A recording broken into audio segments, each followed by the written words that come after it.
IDFM 98 de la bande FM. Secret au pluriel d'une magnétiseuse au singulier.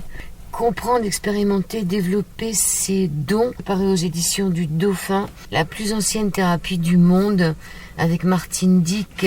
Martine Dick, j'ai eu beaucoup de mal à vous capter, à vous avoir. Je suis contente de vous avoir, Martine. Plaisir partagé. Magnétiseuse depuis de longues années. Vous me dites que vous avez commencé à 23 ans. Oui, professionnellement, j'ai commencé à 23 ans parce qu'il y a tout un cheminement. Mais disons, mes premiers pas, d'une façon ludique, c'était à l'âge de 3 ans. Mon grand-père m'a mis devant les faits accomplis. Des chevaux qui étaient malades, il fallait s'en occuper, il fallait les guérir. Mais bon, comme toutes les petites filles, on voit ça sous forme de jeu et des cicatrisations, c'est une réussite personnelle. Et c'est par la suite que je me suis rendu compte qu'il y a un sacré challenge et que je peux vraiment être utile. Alors Théodore Dick. C'est mon grand-père. 1898. C'est ça, oui, c'était un sacré personnage qui avait une connaissance incroyable, autant sur la terre, parce que c'était un paysan. Donc la géobiologie, la terre, la magie, c'était un théurgiste, il savait faire des rituels, il savait barrer le feu, couper le sang. On était faiseurs de secrets, on était des coupeurs de mots, des souffleurs de mots, tous ces mots-là qu'on retrouve un petit peu dans les campagnes. Et là, j'ai beaucoup d'hôpitaux et de cliniques qui font appel à moi, essentiellement Allemagne et Suisse, parce qu'ils sont friands des coupeurs de feu. Un coupeur de feu, moi je sais ce que c'est, je pense que nos auditeurs aussi, mais coupeur de mots, c'est quoi? Coupeur de mots, c'est beaucoup plus vaste, c'est-à-dire qu'on a un rituel et on a un secret qui, la plupart du temps, est soit une formule, soit une prière, pour enlever une pathologie bien précise. Donc ça peut être diarrhée, constipation. C'est les mots MAUX. C'est ça. D'accord. Voilà. On peut aussi couper les mots MOTS. Ouais, mais bon, là c'est peut-être pour les grands bavards. Je vais essayer de ne pas vous couper la parole, Martine Dick. Alors, dans votre livre, au début, vous dites, à la page 13, vous dites magnétiseuse donc depuis de longues années et artiste de ma propre vie, je vous accorde avec modestie et conviction le sauf-conduit pour visiter mon univers et je vous livre avec simplicité et volonté le modus operandi de la plus ancienne thérapie du monde pour vous permettre d'élucider une forme de pardon, la science des mystères. Pourquoi avoir mis cette phrase pour vous permettre d'élucider une forme de pardon? Parce que pour moi, c'est à partir du pardon, se pardonner à soi et pardonner aux autres, qu'on arrive à être en communion avec les autres énergies. On arrive à être en communion avec les énergies de la Terre, les forces telluriques et les forces cosmiques, et permettre aux cellules de s'auto-guérir. Aussi longtemps que nos émotions sont là qui nous dérangent, cela perturbe le corps et tous les plans subtils. Donc comprendre le pardon, mais vraiment se pardonner à soi, se pardonner aux autres, c'est à partir de là qu'on commence le vrai processus de guérison. Vous avez eu quelque chose à pardonner, vous aussi? Mais je pense qu'on a tous quelque chose à pardonner. On est venu sur Terre pour expérimenter. Moi, je dis souvent aux personnes qui pensent rencontrer disons quelqu'un qui est un être mystique ou divin, que je suis qu'une personne incarnée, et que je suis venue ici pour expérimenter comme les autres, et pour avoir des souffrances et pour pouvoir libérer ces souffrances. Donc j'ai dû accompagner mon père en phase terminale, j'ai dû accompagner ma belle-mère que j'adore en phase terminale. Et j'ai d'autres épreuves qui m'attendent encore et je m'y prépare. Et on est tous dans ce cas-là, malheureusement, on accompagne, ou tout du moins, on essaye de le faire, sinon après on s'en mord les doigts. Vous dites que vous êtes convaincu aujourd'hui qu'il subsiste dans notre ADN l'empreinte de cette énergie originelle, appelée la particule de Dieu, qui est la genèse de toute vie. Est-ce que c'est cette particule de Dieu que vous cherchez dans les soins ? Oui, c'est-à-dire que je me connecte à chaque fois, il faut toute une préparation pour être en mode alpha et savoir justement se libérer de cette charge émotionnelle et des problématiques existentielles pour pouvoir mieux réceptionner et mieux recevoir cette énergie divine, ce que le prêtre fait aussi, pour pouvoir accueillir cette énergie divine avant de pouvoir la redistribuer.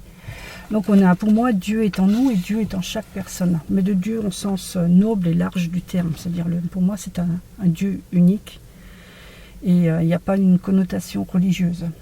C'est une source, c'est de l'amour, c'est quelque chose qui me permet de rencontrer autant les malades musulmans que chrétiens, qu'athées. Il n'y a pas de différence. Dans mon cabinet, c'est un lieu d'amour.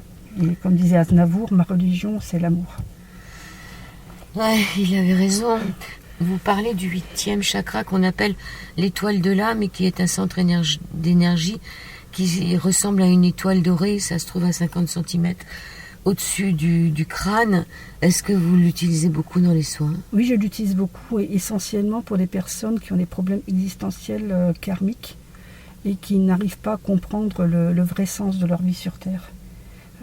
La question qui revient souvent lors des soins, pour qui je suis là, pourquoi je suis là, et j'arrive pas à être heureux. On peut me donner tout ce qu'on veut au niveau matériel, il me manque une dimension. Donc c'est pour permettre à la personne de se reconnecter à cette première programmation. Au départ, ce que l'âme a choisi avant de venir sur Terre. Elle a choisi une façon de vivre et puis elle a choisi une mission de vie. Souvent on peut s'égarer et on oublie pourquoi on est là et on oublie de nourrir son âme. Et c'est pour ça qu'on a toutes ces personnes qui sont dépressives ou qui sont coupées de la vraie vie, de la joie, parce qu'elles n'arrivent pas à trouver le fil conducteur de leur départ. Alors on peut peut-être faire un petit saut dans le livre que vous avez édité juste avant, qui s'appelait Passeur d'âme. Oui. Disons, le saut d'avant, c'était la période où j'accompagnais ma belle-mère, que j'aime beaucoup, que je considère comme une seconde maman, comme un maman de cœur. Et j'étais vraiment connectée à ces êtres invisibles, à ces entités que j'appelais. J'avais un vrai travail de théurgiste pour pouvoir appeler, parce que ma belle-mère qui avait Alzheimer n'était plus en capacité de demander de l'aide. Donc quelque part, en tant que guérisseur, c'est à nous de voir pour bien les accompagner. Et j'ai eu plein de manifestations de différents plans subtils, des entités de différents niveaux, différents plans de conscience. Et je me suis dit, il faut vraiment que j'arrive à dédramatiser ça, parce que trop de personnes ont peur des maisons hantées, des manifestations. Il faut que je puisse montrer, mais peut-être une enfant, d'une façon naïve, les différentes personnes qu'on rencontre, personnes étant des âmes, des sources d'énergie, et qu'il faut pouvoir les aborder et ne pas en avoir peur. Donc j'ai fait vraiment tout disons on va dire, j'ai ouvert un spectre très large des entités qu'on trouve dans la nature, des esprits de la nature, des élémentaux, jusqu'aux esprits qu'on trouve des poltergeists dans les maisons qui sont plus animées. Et ça, je pense que vous l'avez découvert quand votre papa, Ernest Dick, est parti. Il vous a communiqué le dernier mois de son existence ses visions sur l'au-delà. Il fixait continuellement, dès qu'il était conscient, un coin à gauche de sa chambre, à coucher, et vous disait qu'il y trouvait une certaine sérénité. Il murmurait « Je trouve les réponses dans ce coin illuminé ». Il vous parlait d'une lumière qu'il voyait là et que vous... Voilà. Et lorsque votre père est mort, vous avez vu pour la première fois la vie quitter son corps. Oui, c'est vrai, parce qu'avant, j'étais un petit peu sur un point purement la foi en l'au-delà. J'y croyais parce que justement je sais qu'il y a différentes dimensions, je le ressens, j'en suis convaincue, mais c'est mon âme et mon cœur qui étaient convaincus. À partir du moment où vous accompagnez quelqu'un, vous vivez d'autres choses.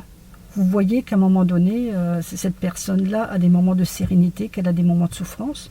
Mon père me disait dans ces moments-là, j'aime quitter mon corps parce que je me sens bien, j'aime voler Martine et j'ai envie de voler. Donc déjà les sorties hors du corps deviennent quelque chose de quotidien, il vous en parle, donc c'est pas quelque chose de subtil ou d'imaginaire. Et ensuite il m'a fait faire des sorties hors du corps pour pouvoir le rejoindre. Comme il n'était plus en capacité de communiquer avec moi avec son corps physique, il m'a fait sortir de mon corps pour communiquer avec moi, avec le corps éthérique. Et là, j'ai compris ce que ça voulait dire, partir comme une fusée quand on fait une sortie hors du corps, retrouver son corps. Et c'est quelque chose, je lui remercie, comme je remercie ma belle-mère dans l'au-delà, c'est grâce à ces deux personnages que j'ai pu vivre certaines choses, au lieu uniquement de les comprendre intellectuellement. Donc, écartelé pendant des siècles entre deux pouvoirs, celui de la médecine et celui de la religion, pris en étau entre le feu et l'eau, nous, les thaumaturges, guérisseurs, considérés comme le troisième pouvoir, nous avons résisté à toutes les accusations, tous les procès et toutes les condamnations, car nous sommes depuis l'origine du monde portés par nos convictions et notre foi en notre Dieu amour ou univers infini, et non en un Dieu punitif inventé par les hommes pour réduire le peuple à l'esclavagisme, stériliser leur cœur et lobotomiser leurs âmes. Troisième pouvoir ? Oui, troisième pouvoir, mais un pouvoir qui a toujours existé.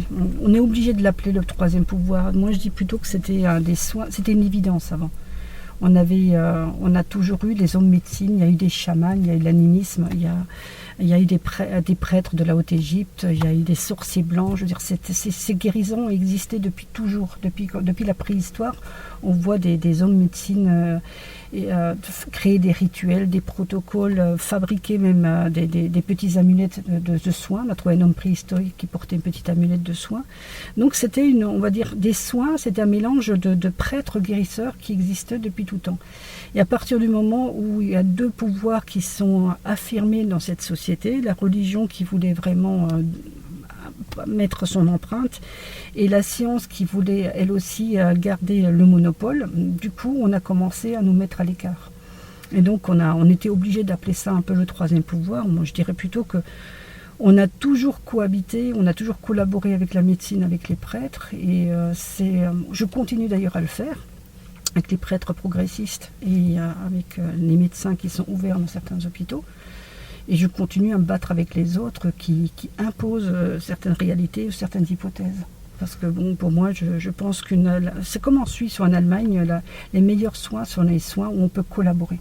On ne travaille pas sur le même niveau. Moi, je travaille sur le champ électromagnétique. Le prêtre travaille sur le champ divin. Et puis le médecin peut travailler sur le champ psychologique ou physique. Je ne vois pas en quoi on peut déranger. Je pense que si on pouvait avoir une médecine globale intelligente, et la réunion des trois pourrait être quelque chose d'exceptionnel.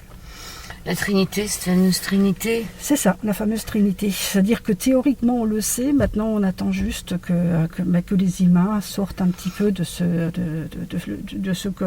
côté je tire la couverture, j'ai le pouvoir, je domine, je sais, et qu'on se mette autour d'une table en se disant voilà, chacun ses spécialités, qu'est-ce qu'on peut apporter à l'humanité. C'est vrai que le premier pouvoir, c'est la science, maintenant, qui est devenue une religion. C'est vrai.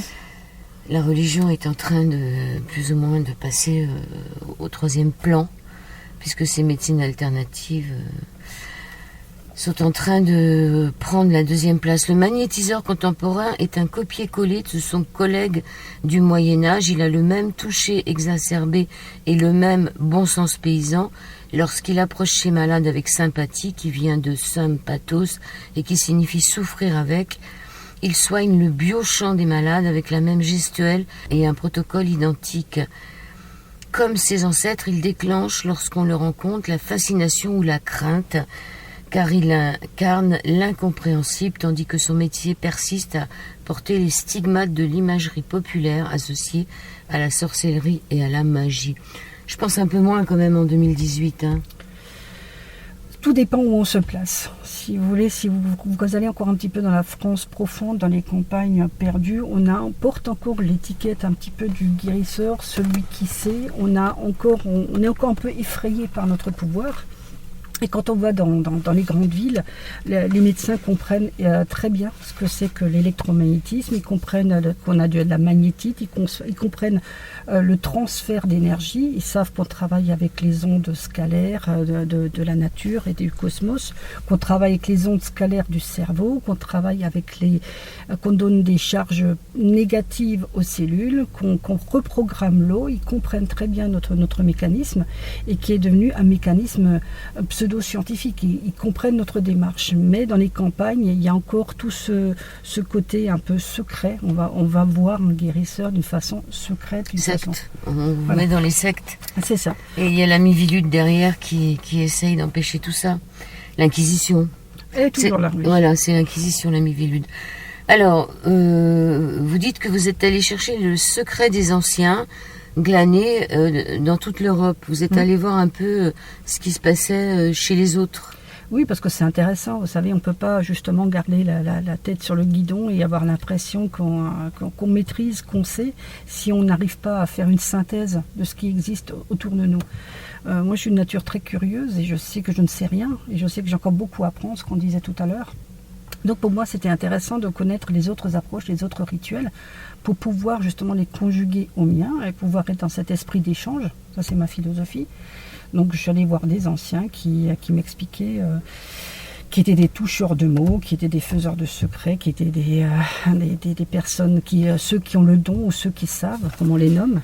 Et on a échangé les petites recettes, les petits protocoles qu'on a ou les rituels qu'on fait selon certaines personnes à certaines dates. Alors comment vous les avez trouvés? C'était beaucoup le bouche à oreille.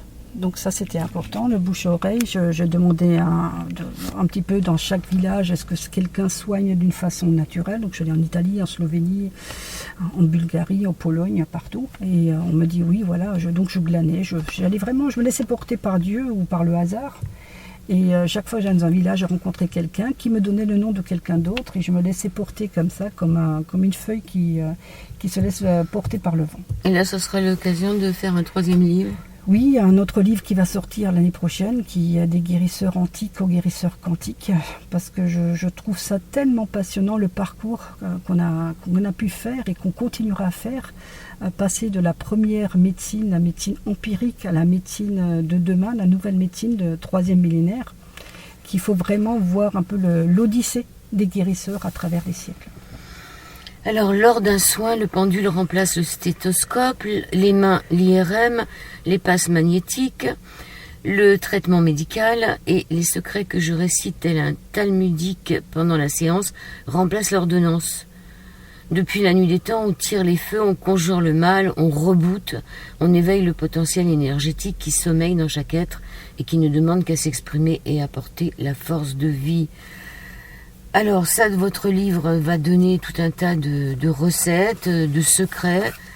Le secret numéro 3, c'est sur le poids des magnétiseurs. Vous constatez que les magnétiseurs, ils ont besoin de plus de force que les autres et c'est pour ça que quelquefois ils ont de l'embonpoint.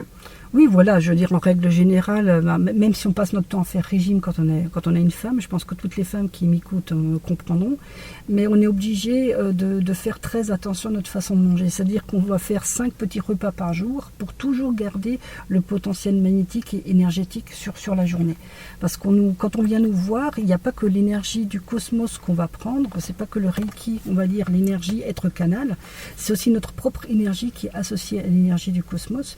Donc on nous vide quelque part et on nous dévitalise. Donc on est obligé de faire très attention. On ne va pas faire un régime strict, par exemple, quand on est magnétiseur. On va faire attention d'avoir des protéines, on va avoir des sucres lents pour tenir. On va avoir le même parcours qu'un sportif. Il faut qu'on tienne parce qu'on a on a quelques pathologies lourdes à traiter. Donc il faut qu'on tienne sur la durée et que la personne qui vient nous voir à 14 heures puisse bénéficier de la même énergie que celle qui vient nous voir à 18 heures. Donc le magnétiseur consomme 20 à 30% de plus de sucre oui, ça, que les autres. Hein, parce que comme les sportifs, on va dire. Comme les sportifs, voilà, qui va être obligé de gravir une montagne. Ou j'ai un gendre qui est sportif, il me dit que voilà, il a les plats de pâtes qui l'attendent quand il est obligé. Bon, c'est vrai que la seule chose, c'est que nous, on ne se défoule pas physiquement. Notre énergie va plutôt aller sur le champ électromagnétique. C'est-à-dire il faut que nos mains chauffent. Il faut que la personne qui arrive sente notre magnétisme pénétrer en elle. Donc on ne va pas manger 3 feuilles de salade parce que là, on ne tiendrait jamais dans une journée. Non, puis c'est plus agréable pour un patient d'avoir quelqu'un un peu remondi en face que quelqu'un qui est tout sec et tout maigre. Disons, il ne faut pas qu'on s'envole avec le vent. Voilà, c'est plus, ça semble un peu logique. C'est un côté rock. Vous allez toujours voir quelqu'un qui va plutôt être un rock, un chêne. Un rock. Voilà quelqu'un de. Vous dites rock. Oui, rock. C'est votre côté strasbourgien, ça. C'est ça. Voilà. Voilà, c'est le côté alsacien. Nous, on dit rock. Oui, mais là, l'accent, ça ne se corrige pas. On va parler un peu des points de magnétite, justement, ces fameux points de magnétite qu'on retrouve dans votre livre. On en a un peu partout dans le corps. Oui, on n'en a pas partout dans le corps et le magnétiseur a un point supplémentaire, c'est au creux des mains. C'est ces points-là justement qu'on travaille quotidiennement pour les échauffer. Donc on va travailler les mudras, on va travailler avec les doigts, on va travailler avec des aimants, on va se ressourcer dans la nature, on va tenir des arbres, on va boire de l'eau aimantée, mais on va entretenir cette charge magnétique dans les mains pour que justement être un bon outil. Sinon, il y en a sur les arcades sourcilières, au niveau du cou, au niveau du pli des bras, au niveau du nombril, au niveau des genoux, au niveau des pieds, au niveau des chevilles. Oui, disons qu'on utilise, nous, ces points-là pour recharger la personne. On sait que la magnétite dans les mains, c'est des aimants on va capter les ondes scalaires, donc c'est les ondes qui nous viennent du cosmos. On va canaliser notre propre énergie qu'on va concentrer au creux des mains, et ensuite, tel un laser, on va les mettre dans le corps de la personne. Et pour stocker une plus grande quantité, on va utiliser ces points de magnétite pour que la personne puisse avoir un stock plus important. Alors, vous devez être au courant de la magie blanche, mais aussi de la magie noire. Oui. Comment vous vous êtes renseigné sur cette magie blanche et cette magie noire? La blanche, on peut la comprendre. Oui, mais la noire, j'ai dû l'apprendre. Donc je me suis fait former. J'ai vécu avec les Touaregs quelque temps. J'ai vécu avec certains druides, chamans, des chamans qui étaient blancs et noirs, pour justement partager leur quotidien. Parce qu'on ne peut pas, on va dire, enlever la magie noire si on ne la reconnaît pas. Pour enlever quelque chose, il faut connaître. Parce que si vous avez une perturbation dans un lieu, mais vous n'arrivez pas à mettre un diagnostic dessus, impossible de l'enlever. Donc j'ai dû apprendre toutes les formes de magie pour justement savoir les reconnaître et savoir les enlever, les effacer, les purifier. Alors, dans le cas que vous racontez dans votre livre du petit garçon de 4 ans là, qui supporte même pas de vous voir, c'est flagrant, hein. C'est un cas que vous racontez à la fin du livre. Mais est-ce que quand vous avez une personne en face de vous, vous regardez déjà si elle a des entités sur elle? Oui, je regarde s'il y a des entités, mais en règle générale, si je croise quelqu'un, on va dire, comme ça par hasard, qui travaille avec les magies noires et les forces obscures, comme j'ai mis certaines ondes de forme dans mon cabinet, le cabinet vibre d'une façon très très haute. Donc la personne ne va pas rester dans le lieu. En règle générale, il reste 5-10 minutes, ils se lèvent et ils partent. Ça, c'est les gens qui pratiquent, mais ceux qui sont... Et ceux qui sont atteints, on le voit parce qu'on a l'aura qui part en live dans tous les sens. On a les centres d'énergie qui ne sont plus alignés. La personne n'est plus enracinée dans le présent, donc elle a des problèmes elle entend des voix, elle commence à être clairaudiente, elle n'est pas bien, elle a des fous rires, elle est complètement déconnectée de la vraie vie. Donc à partir de là, quand je vois qu'elle n'a plus, on va dire, un dialogue bien intelligent, bien construit, je regarde si, à tout hasard, il n'y a pas quelque chose de néfaste sur elle. Vous dites que les femmes ont plus de magnétite que les hommes, elles sont plus magnétiques, on peut dire, que les hommes. C'est un peu normal. Et vous parlez de la glande pinéale aussi. Oui. C'est-à-dire, c'est justement au niveau de la glande pinéale, c'est une glande aussi qu'on travaille énormément parce qu'elle nous permet justement d'accumuler ce qu'on appelle le point de Dieu, d'accumuler cette énergie divine. Et au niveau des femmes, c'est vrai qu'on voit très peu de femmes, c'est ce que je dis à la télé ou dans les médias, parce que les hommes tirent des coudes un peu, ils donnent des petits coups et prennent les premières places. Mais les femmes ont toujours eu, d'ailleurs ça se voit au niveau des déesses, les premières déesses qui existaient dans l'Antiquité ont toujours eu un pouvoir très très fort au niveau du magnétisme, au niveau de la voyance, la médiumnité. C'est pour ça qu'on en a peur. Voilà, et puis c'est pour ça aussi qu'on les a effacés à partir du 4e siècle, que toutes mes collègues justement sont parties en cendres et en fumée. Donc moi je combats cette image-là pour ne pas revivre les mêmes choses, parce que comme disait M. Macron, c'est vrai que les démons peuvent ressurgir et que l'histoire bégaye quelquefois. Mais je n'ai pas envie qu'elle bégaye. C'est Macron qui a dit ça? Oui. Il parlait peut-être de lui. Hein. Ah, ça, bon, c'est possible. Je sais pas. Alors pour exercer professionnellement en tant que magnétiseur, il faut impérativement posséder une capacité énergique sur l'échelle de Bovis supérieure à 30 000 unités Bovis, afin de pouvoir canaliser l'énergie. Ce qui est bien dans votre livre, c'est qu'il y a un diagramme. Donc vous conseillez aux gens de prendre le pendule et de regarder à combien il vibre. Mais justement, je veux que quand j'écris un livre, j'ai envie que ce soit un vrai outil. Je n'ai pas envie justement de donner des connaissances au compte-gouttes et puis de garder vraiment tout mon potentiel dans un tiroir secret. Je sais que je ne suis pas éternelle, je sais que je suis juste de passage, et pouvoir donner un maximum de moyens aux personnes, c'est quelque chose qui me nourrit énormément. Donc j'ai donné ça justement aux personnes pour pouvoir mesurer, pour voir comment progresser, et pourquoi pas voir s'il n'y a pas un don qui est là, qui ne demande qu'à être travaillé. Alors est-ce qu'on peut tirer pour soi, c'est-à-dire comment être neutre quand on utilise le pendule pour savoir à combien on vibre? Oui, ça serait pas mieux que ce soit quelqu'un d'autre qui nous le fasse? Si, on peut demander à quelqu'un qui nous le fasse, ou alors on peut faire un petit peu une étude à l'aveugle, c'est-à-dire qu'on prend deux petites feuilles de même dimension, on marque sur l'un oui, sur l'autre non, on le mélange bien, ou on demande à quelqu'un de mélanger, et on demande au pendule, est-ce que je suis faite pour le sacerdoce de magnétiseur, quelle est la bonne réponse? Et puis on voit sur les deux papiers. Et en règle générale, comme on est bien guidé et qu'on nous souffle les bons sacerdoces, on nous guide vers notre mission. De toute façon, c'est la mission qui vient vers nous on ne va pas vers la mission. Oui, et puis il y a l'autre petit exercice qui consiste à se mettre droit avec un pendule dans la main. Oui, le test de Rocard. Alors, le test de Rocard. Oui, donc là, on a plein de petits tests justement pour voir si on a de la magnétite au creux des mains, ça c'est important. Le professeur Rocard, c'est quand même le premier qui nous a donné une légitimité à notre art et on a beaucoup de respect pour ce scientifique. Alors, le test de Rocard. On se met debout. On se met debout, on le met une main au niveau de la tempe et puis l'autre main, on tient le pendule. Donc par exemple, si je mets la main droite au niveau de la tempe de droite et puis la main gauche, je tiens la main gauche vraiment droit avec un pendule. Si j'ai de la magnétite, le pendule va se mettre à tourner. Et si j'en ai pas? Si j'en ai pas, il ne bougera pas. Puis là, il faut chercher un autre sacerdoce. Puis on peut être guérisseur spirituel, on peut faire plein d'autres choses. On va faire une pause musicale, on se retrouve tout de suite sur l'antenne d'IDFM. Deuxième partie, au-delà du miroir, secret au pluriel d'une magnétiseuse, avec Martine Dick. On poursuit cette émission. Qu'est-ce que c'est que le périsprit? Vous parlez du périsprit qui est plus développé chez les magnétiseurs. Tout simplement, c'est notre charisme, notre champ électromagnétique qui est beaucoup plus fort. C'est-à-dire que quand vous regardez avec une baguette en aile ou une baguette de sourcier, vous allez sur un magnétiseur, vous allez voir qu'au bout de 3-4 mètres, ça va se plier, ça va descendre. Donc c'est-à-dire qu'on va arriver au bord du champ électromagnétique. Alors que chez d'autres personnes, ça va être un peu plus faible. C'est comme si on avait un stock beaucoup plus important. Parce qu'on est toujours en train de travailler avec l'énergie, le prana qui nous entoure. Donc on capte toutes les énergies, le soleil, la mer, les promenades. On est toujours en train de capitaliser cette énergie pour pouvoir la redistribuer. Alors vous dites à un moment dans votre livre que seuls les gens qui ont souffert ont la capacité d'écoute et vraiment de soigner.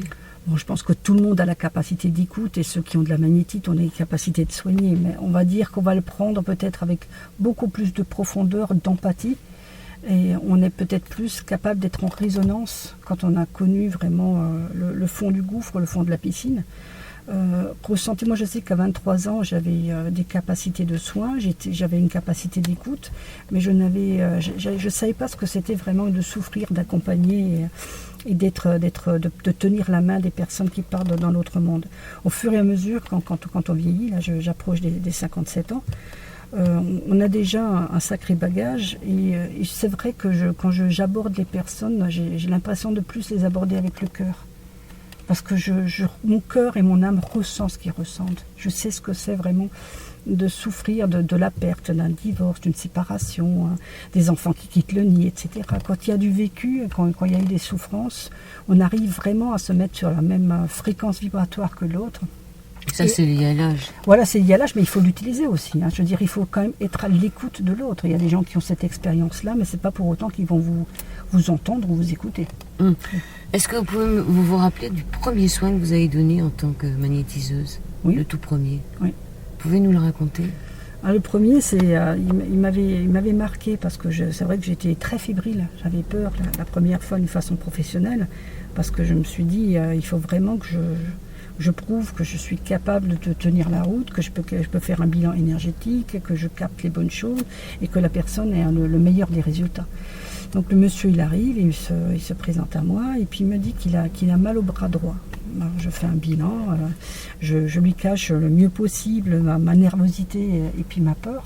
Votre doute, on en reviendra dessus. Et le doute aussi qu'on doit intégrer. Je fais le bilan et je me rends compte qu'il y a un état inflammatoire qui part des cervicales. Donc je lui livre un peu ce que je ressens. Et puis il est content et il me dit effectivement c'est ça. Donc je lui fais la séance. Et puis quelques temps après, il me dit mais j'ai aussi mal de l'autre côté, l'autre bras. Et puis je refais le bilan. Je me dis mince, est-ce que j'ai loupé quelque chose? Donc je refais tout l'examen, un examen complet. Et je ne vois rien, je ne ressens rien.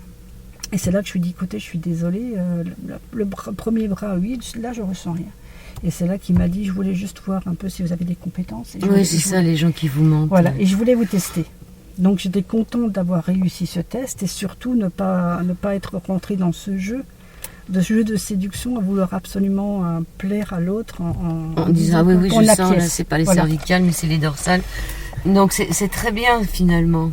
Ce genre Oui, mais c'est là qu'on se rend compte qu'il faut être honnête, qu'il faut être droite et qu'il faut uniquement livrer ce qu'on ressent. Et il ne faut pas rentrer dans le jeu des personnes. Ah, il faut rester... Parce qu'il y a des personnes qui sont... Rester intègre, voilà. C'est difficile. Ouais. Alors le doute, vous m'avez dit avant qu'on commence cette émission que vous êtes toujours dans le doute. Vous avez commencé à 23, vous en avez 57. Si on fait le calcul, ça fait 34 ans. 34 ans plus tard, vous êtes encore dans le doute. Pas toujours, hein, quand même, je rassure. Hein, non, mais le doute... Voilà, mais le doute reste là. Mais quelque part, je suis contente qu'il reste là. Parce que c'est devenu mon meilleur ami, finalement.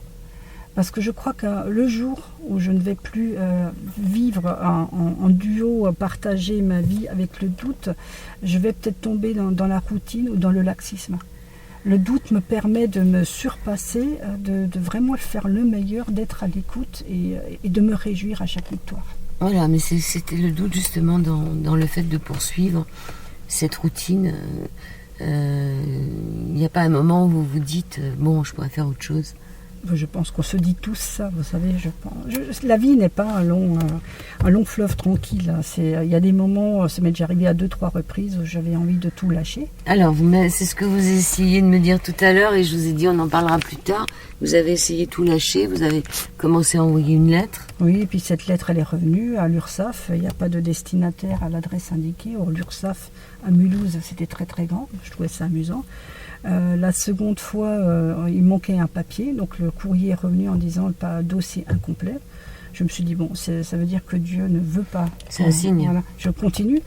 Et la troisième fois, le courrier n'est jamais arrivé. Donc j'ai téléphoné au bout d'un mois, j'ai dit, est-ce que vous avez commencé est-ce que je suis radiée, est-ce que je fais encore partie Maintenant c'est sur Internet, donc, voilà, donc non. Ça se ferait tout seul, oui, mais quoique. Oui, mais moi c'était encore à l'époque où on n'était pas vraiment très branché Internet. Et c'est là que j'ai compris que finalement c'est quelque chose qui est plus important dans ma vie que je ne l'imagine. Ça fait partie de moi. Et quand mon fils a eu un accident de voiture avec sa fiancée à l'époque, il a eu un traumatisme crânien et j'étais tellement content que Dieu ou que l'univers, en fonction, je vous dis vraiment, je fais ça dans le sens noble, cette énergie supérieure, mais laissé mon fils unique, que je lui ai promis de le servir jusqu'au bout. Parce que je crois, pour une mère, c'est le plus beau cadeau que d'avoir ses enfants près de soi. Et je me suis dit, il m'a vraiment... Parce que normalement, vu l'accident, et ça aurait dû être beaucoup plus grave, et je l'ai retrouvé, il a retrouvé sa santé. Je me suis dit, bon, maintenant, il faut arrêter de te lamenter. Si ça ne va pas, tu iras dans la nature, tu feras un peu de méditation, tu souffles pendant une bonne journée. Mais tu arrêtes maintenant de démissionner et tu resteras là jusqu'au bout. Voilà. Alors, comment reconnaître un bon magnétiseur d'un charlatan ? Alors déjà, il va travailler en bouche-oreille. C'est-à-dire, il ne va pas mettre des panneaux à chaque rue avec des gros titres magnétiseurs. Il ne va pas faire de promesses. Un charlatan, c'est quelqu'un qui va vous promettre de vous guérir. C'est quelqu'un qui va vous détourner de votre médecin, ce qu'il ne faut jamais faire. Ou voire, il va demander à arrêter un traitement médical, ce qu'on ne fait jamais. Un bon magnétiseur, c'est quelqu'un qui reste à sa place. Et c'est quelqu'un qui essaye de faire le maximum et qui en même temps travaille, on va dire, en parallèle avec le médecin qui va faire un diagnostic et un traitement. D'ailleurs, toujours demander à la personne si elle a consulté un médecin avant voilà, de venir. Voilà, c'est ça. C'est-à-dire qu'il faut rester à sa place. Si on veut avoir des bonnes relations avec la médecine, il faut savoir rester à sa place, respecter le travail de chacun. Je me dis, le médecin, il va faire un diagnostic, il va faire des radios, il va faire des échographies, il va donner un traitement. Moi, je demande aux personnes de me ramener ça et en fonction de ce que je vois, ce que je lis, ce qu'ils me disent, je vais commencer à créer mon protocole pour pouvoir les assister au mieux. Alors qu'un magnétiseur qui n'est pas sérieux, il ne s'intéresse pas à la médecine, donc il ne va pas pouvoir déchiffrer ni les radios, ni les prises de sang.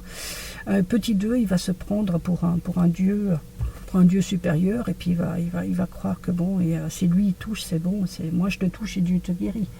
Donc celui qui n'est pas humble, pour moi, c'est pas un bon magnétiseur. Mais est-ce que vous avez vraiment besoin de regarder les radios et les analyses?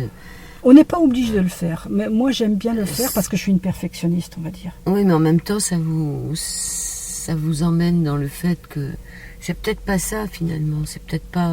Ah ben oui, mais ça me permet justement de créer ma propre réalité. C'est-à-dire, je regarde ce qu'il en sort des examens, parce qu'il faut déjà partir du réel, de la réalité. Donc la réalité, c'est ce qu'on m'apporte et ce que dit la personne.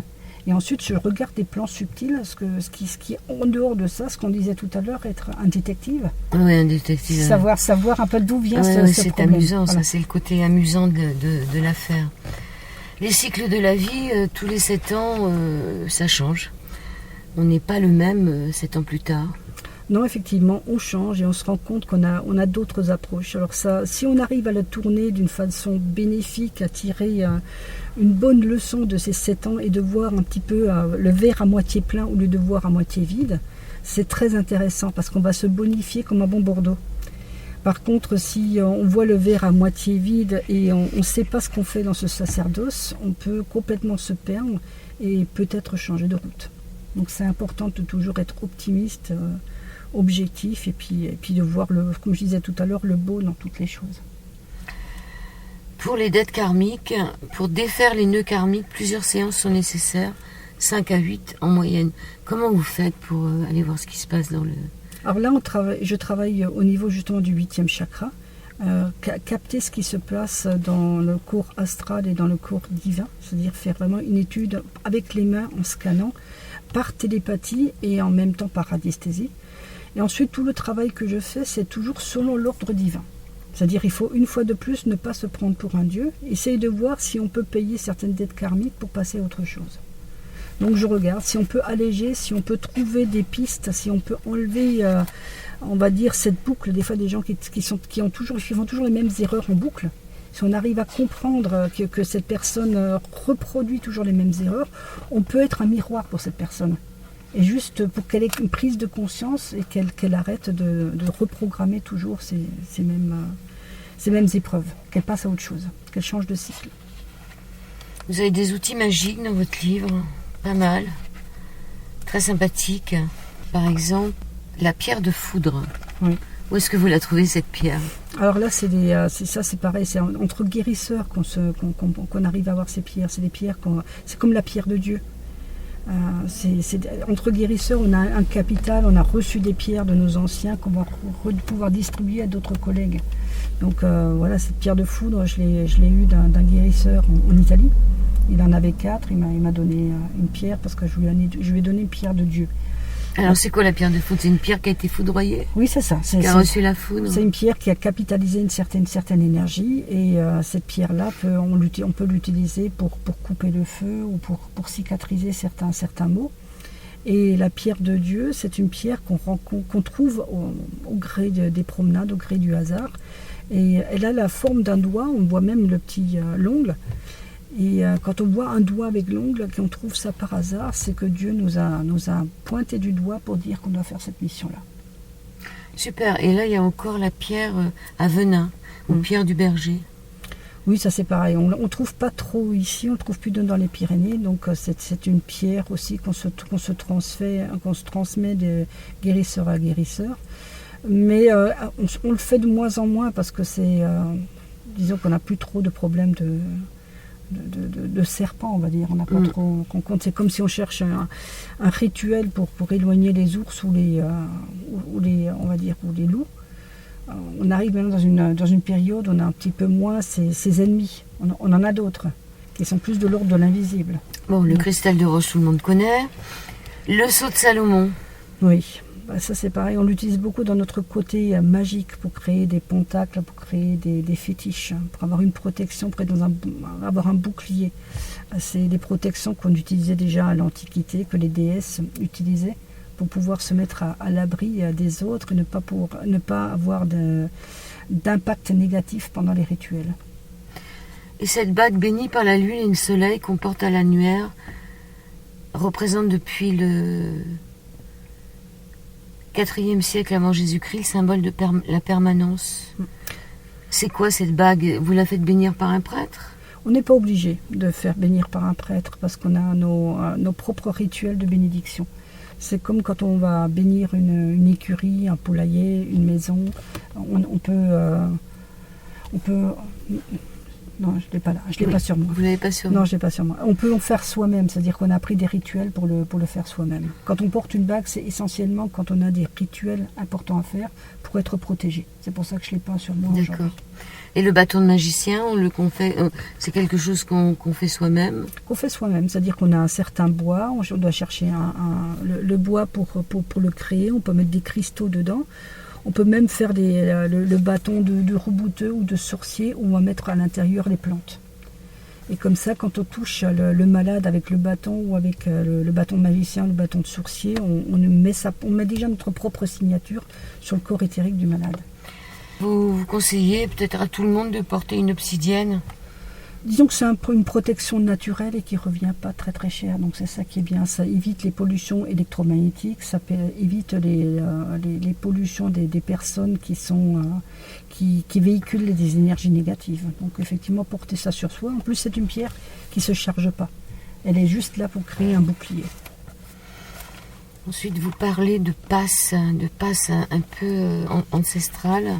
Quelques passes ancestrales que peu de magnétiseurs connaissent, qui se trouvent à la page 119, la passe en chenille, la passe rétablir la croix, on stimule la personne en effectuant des passes rapides sur la colonne vertébrale et des passes transversales sur les cervicales, des passes en zigzag, etc. Mais je pense que vous donnez des cours aussi, vous faites des formations. Oui, je fais des formations, je fais des formations individuelles. C'est-à-dire que je ne veux pas rentrer dans ce schéma qu'on a dans les grandes villes, prendre une salle et puis dans un lieu aseptisé avec 10, 15, 20 personnes et puis on fait des soins entre stagiaires et on prend tout et n'importe qui sous prétexte d'envoyer un chèque. Donc ça rentre absolument pas dans ma philosophie de vie. Donc je préfère former 5-6 personnes par an. Des personnes qui vraiment pour moi ont de la magnétite, de l'empathie et de la compassion. Et donc c'est une formation individuelle où je me trouve une semaine avec elle et ensuite je l'accompagne pendant 2-3 années pour corriger son tir, voir un peu les difficultés qu'elle rencontre et puis la mettre sur les rails. Donc ce sont des jeunes qui viennent vous voir? Oh, non, je pense qu'il faut déjà avoir une certaine maturité. Vous savez, rentrer dans ce monde de magie, de soins, d'être un accompagnement des personnes en phase terminale, d'être soulagés de la chimio, d'être avec les personnes qui ont le cancer, les scléroses en plaques, qui ont le sida, c'est tellement lourd, je pense que c'est pas quelque chose qui fait rêver à 18 ans. Ou qui fait rarement rêver à 18 ans. Je pense qu'il faut déjà avoir un certain vécu, il faut avoir une certaine maturité, et puis il faut avoir une conscience, vraiment conscience de sa mission de vie. Souvent, c'est vers les 35 ans, on va dire, entre 35 et 40 ans. Que ça démarre. Ouais. Donc c'est plutôt des femmes qui s'adressent à vous? Non, femmes et hommes. Les deux. Franchement, cette année, j'ai eu plus d'hommes. L'année dernière, j'ai eu plus de femmes. Et alors on prend... Là, on dit souvent un magnétiseur, on ne dit pas une magnétiseuse. Souvent, on considère que c'est des hommes. Disons que moi, je garde souvent l'étiquette de magnétiseur quand je me présente, parce que magnétiseuse, souvent dans on va dire dans l'imaginaire de certaines personnes, c'est comme masseuse. Vous voyez, c'est quelque chose de... On est juste là un petit peu pour donner un peu, pour mettre en forme les énergies. Et magnétiseur, c'est quelque chose qui est déjà plus viril, plus fort. Magnétiseuse. Oui, on a l'impression que c'est une espèce de force physique, mais en vérité, ça passe pas par le physique. Non, c'est pas les muscles. C'est vraiment, quand on dit avoir le sang fort, c'est vraiment avoir une capacité d'attirer et de transfuser l'énergie et une capacité mentale qui est hors norme. On n'a pas besoin d'avoir des biceps. Mais bon, ça aussi, c'est quelque chose qui demandera encore un peu de temps avant que ça passe dans toutes les consciences. Alors, les causes d'échec et de guérison avec le magnétisme les plus courantes, c'est-à-dire que quelquefois ça marche pas et vous pensez que ça vient d'où? Alors bon, du 100%, ça, je pense qu'aucune thérapie ne peut donner du 100%, même la médecine. Alors soit c'est des personnes qui papillonnent un peu, qui essayent des thérapies mais qui ne sont pas fidèles, c'est-à-dire qu'ils ne vont pas aller jusqu'au bout. Ils vont venir voir un magnétiseur 1 ou 2 fois. Ensuite, ils vont voir un autre. Ensuite, ils vont faire les soins par les pierres. Ensuite, ils vont voir le Reiki, etc. Ils vont faire plein de thérapies parce qu'ils attendent le miracle. Et ils ne se mettent pas en route. Ils ne comprennent pas que la santé, c'est quelque part, ça exige une prise de conscience. Ensuite, c'est de temps à autre aussi, ça peut être tout simplement un karma. C'est que c'est pas écrit pour qu'on puisse changer quoi que ce soit. Mais la plupart du temps, on va dire, on a à peu près entre 90 à 95% de résultats. Dans une globalité de soins, on va dire. Alors les causes, c'est des fois d'attendre le miracle sans participer à la guérison, vous le dites. Oui. C'est ne pas avoir la foi. Oui, mais c'est pas forcément la foi en une religion ou en Dieu, c'est avoir la foi peut-être en soi, la foi en moi, la foi dans la thérapie, ou la foi dans l'univers. Troisième partie de cette émission, troisième et dernière partie de cet au-delà du miroir sur l'antenne d'IDFM sur le 98 de la bande FM. Nous poursuivons avec Martine Dick, secret d'une magnétiseuse, comprendre, expérimenter, développer ses dons. Vous traitez aussi les animaux à la campagne, vous avez même traité un zèbre. Oui, c'est ça que je vous disais tout à l'heure, c'est vraiment passionnant parce qu'on ne s'ennuie pas dans le métier que j'exerce, c'est très diversifié. Donc je peux traiter un zèbre et un cirque qui a fait appel à moi. Le zèbre avait une dépression, donc il ne voulait plus manger, il était séparé de son coéquipier, donc il n'a pas supporté ça, donc il fallait juste... Il était mort, le coéquipier? Non, on l'avait donné à un autre cirque. Donc il n'a pas supporté cette séparation, donc eux ils pensaient que c'était lié à un problème digestif. Donc il fallait juste avoir une prise de conscience du directeur du cirque. Donc c'était intéressant d'être un petit peu dans cette communication animale et de pouvoir capter la souffrance de l'animal.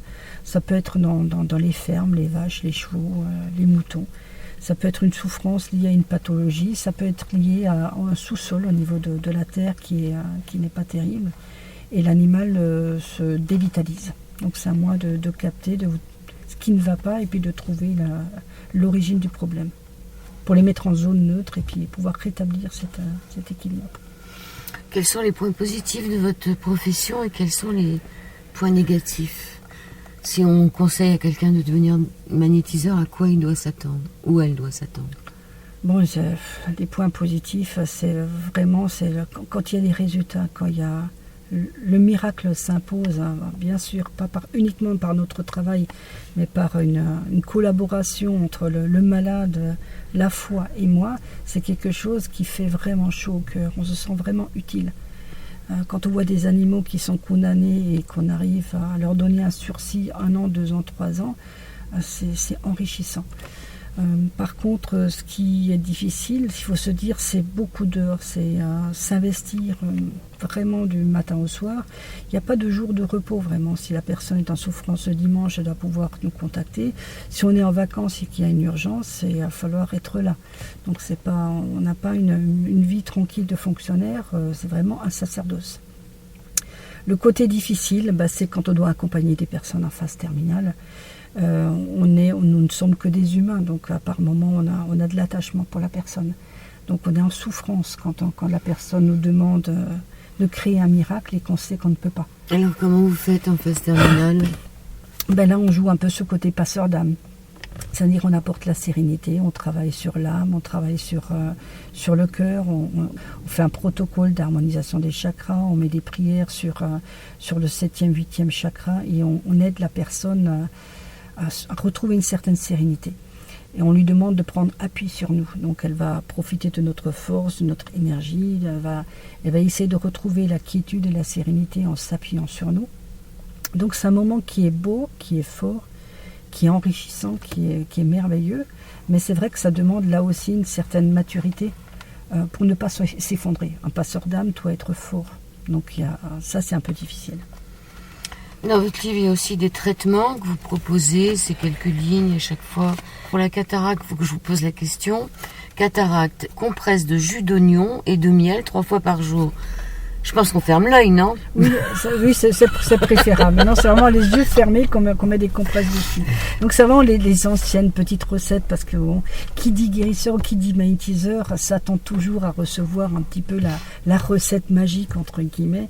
Et on a conservé certaines petites recettes qu'on distribue comme ça chaleureusement.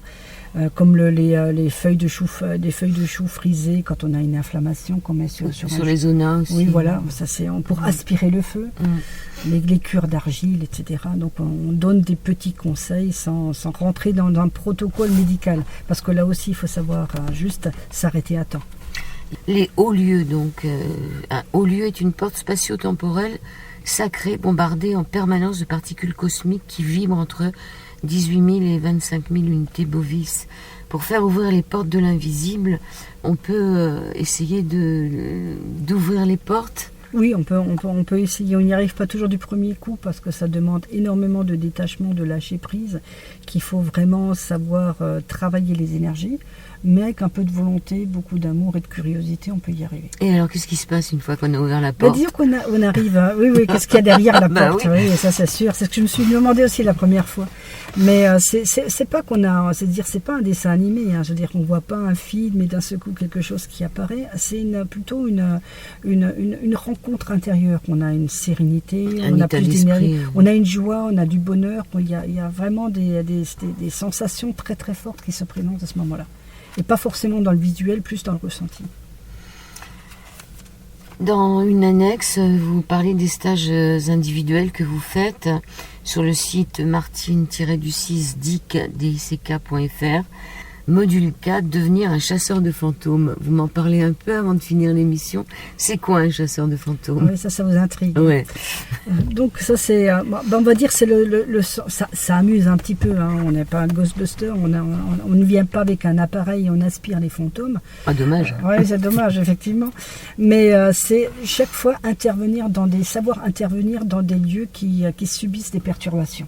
Donc, comme je vous ai dit au départ, les perturbations peuvent être très très nombreuses. Ça peut être des entités qui agissent sur la mémoire des murs, qui sont des entités qui sont coincées dans la maison, des âmes qui sont dans les limbes et qui reviennent régulièrement revoir les proches parce qu'ils n'arrivent pas à quitter le monde du matériel. Donc c'est vraiment savoir ressentir des entités présentes et savoir les remettre dans la lumière. Donc chasseur, c'est un petit peu un terme, j'aime pas trop utiliser parce que ça ramène à la chasse et la chasse c'est vraiment pas mon truc. Parce que j'aime trop les animaux, donc j'arrive pas trop... Oui, mais là, bon, les fantômes, on n'est peut-être pas obligé de les aimer, quoi qu'il y en a peut-être des bons. Non, mais il faut juste leur dire que ce n'est pas leur Il y en a peut-être des bons. Voilà, il y a des bons, et puis il y a des fantômes qui ne savent pas qu'ils sont morts. Il y a des fantômes qui errent, donc il faut juste entrer en communication avec eux, et puis leur permettre de retrouver leur plan, leur lumière, et puis leur dire que voilà, ils ont fait leur temps sur Terre, et puis maintenant, il ne faut pas qu'ils restent ici, qu'ils restent coincés dans ce plan physique, mais qu'ils partent vers d'autres plans. On a oublié de parler du secret numéro 12 qui concerne l'eau diamant, du secret numéro 20 qui concerne suivre les codes de la chevalerie. Et pour terminer, le secret numéro 30, très important, pour conserver notre don jusqu'au moment de raccrocher notre mission, nous devons régulièrement transmettre notre savoir aux âmes choisies par l'univers, ceux qui viennent vers nous humblement. Ça c'est bien, hein, de ne pas partir en gardant ses secrets. On vient en monde nu, les mains ouvertes, et on repart de ce monde nu, aussi l'âme nue, et puis on n'emmène rien. Comme disait mon ex-beau-père, on n'a jamais vu un coffre-fort suivre un corbillard. Donc je ne vois pas pourquoi je devrais capitaliser des connaissances, des savoirs, et ne pas en faire profiter les personnes qui en ont vraiment envie. Je sais que je ne suis pas éternelle, je sais que je suis de passage, et tout mon travail consiste à le transmettre aux bonnes personnes. Vous avez déjà trouvé quelqu'un ? Disons qu'il n'y a pas forcément une personne, il y en a plusieurs. Il y en a plusieurs qui sont là, qui sont dans différentes régions, qui ont déjà commencé à travailler. Je l'ai formé en Alsace, en Bretagne, dans le sud de la France, Lyon, dans différentes régions. Et je suis contente de savoir que ça me fait plaisir quand je vois des petits jeunes qui continuent mon travail. Quand vous dites des petits jeunes, c'est des petits jeunes de 30 ans ? Oui, c'est ça, voilà. D'accord. Bon, je vous remercie Martine Dick. Secret d'une magnétiseuse aux éditions du Dauphin. Qu'est-ce que vous pourriez nous dire pour terminer l'émission ? Vous avez une citation ou quelque chose à nous dire ? Non, je pense qu'il faut pas trop vivre cette profession, où il faut pas trop intellectualiser le magnétisme. C'est quelque chose qui se vit, c'est quelque chose qui se donne. Quand on pense aux premiers repouteux et aux premiers guérisseurs, c'est des gens qui pratiquaient, qui exerçaient sans pouvoir lire, sans comprendre même ce qu'ils disent. Oui, c'est pour ça que je vous disais, ils n'avaient pas besoin d'avoir les analyses. Non, mais c'est vrai que maintenant, disons, pourquoi on a des analyses maintenant ? Parce qu'on travaille beaucoup avec les médecins, on travaille dans les hôpitaux, donc les médecins ont envie de collaborer avec des personnes qui ont certaines notions. Je ne peux pas expliquer à un médecin que je mets de l'énergie sans savoir ce que je fais. Il a envie de savoir pourquoi je fais ça, pourquoi est-ce que je fais autre chose. Et le fait d'avoir quelque chose de construit, ça donne une certaine confiance au médecin. Donc il faut quand même qu'on montre patte blanche. Et c'est ce que je fais, je veux dire. Alors que dans les campagnes, ils croient en moi et c'est tout. On dit je crois en vous, faites ce que vous pensez être juste et puis voilà, on va se laisser porter. Donc si vous avez envie de magnétisme, on peut lire, on peut découvrir, mais surtout expérimenter. Vivez le magnétisme comme une belle rencontre et surtout comme un ascenseur pour aller vers d'autres plans. C'est pas un ascenseur vers l'échafaud. Non, pas du tout. Bon, on va terminer là-dessus. Merci à vous, Martine Dick. Merci Joël. Merci et j'espère qu'on se retrouvera pour votre prochain avec grand plaisir. livre. Moi aussi. Merci beaucoup.